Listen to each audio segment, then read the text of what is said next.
Assalamualaikum warahmatullahi wabarakatuh. Perkenalkan, nama saya Muhammad Rizky Maulana, NPM 52116110042, Prodi Ilmu Hubungan Internasional A, Universitas Teknologi Yogyakarta. Di sini saya akan membuat video untuk memenuhi tugas mata kuliah isu-isu hubungan internasional. Dan saya telah memilih 3 pertanyaan. Yang pertama, pengertian globalisasi menurut para ahli.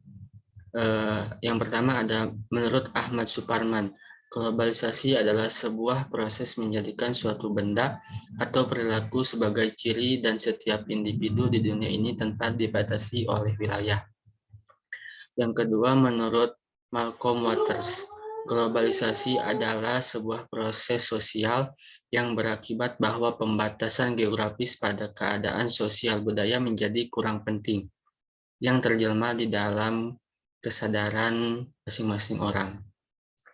Yang ketiga, menurut Cohen dan Kennedy, globalisasi adalah seperangkat transformasi yang saling memperkuat dunia yang meliputi perubahan sikap ruang dan waktu, ketergantungan pasar dan produksi ekonomi di negara-negara yang berbeda, peningkatan interaksi kultural, meningkatnya masalah bersama dalam bidang ekonomi, lingkungan, dan masalah lazim lainnya. Pertanyaan kedua, mengapa globalisasi juga disebut universalisasi? Mengapa begitu? Globalisasi digambarkan sebagai semakin tersebarnya hal material maupun imaterial ke seluruh dunia. Pengalaman di lokalitas dapat menjadi pengalaman seluruh dunia. Yang kedua, globalisasi disebut juga sebagai westernalisasi. Adalah salah satu bentuk dari universalisasi dengan semakin menyebarnya pikiran dan budaya dari barat sehingga mengglobal. Dan yang ketiga, globalisasi juga disebut interdependensi. Mengapa begitu? Karena ketergantungan suatu daerah atau negara terhadap daerah atau negara yang lain untuk memenuhi kebutuhannya. Dan pertanyaan yang terakhir,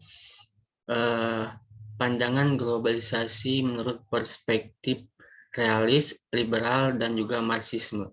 Yang pertama, pandangan globalisasi menurut perspektif liberal. Secara etimologis, berarti falsafah politik yang menekankan nilai kebebasan setiap individu dan peran negara dalam melindungi hak-haknya. Dan yang kedua yaitu menurut perspektif realis.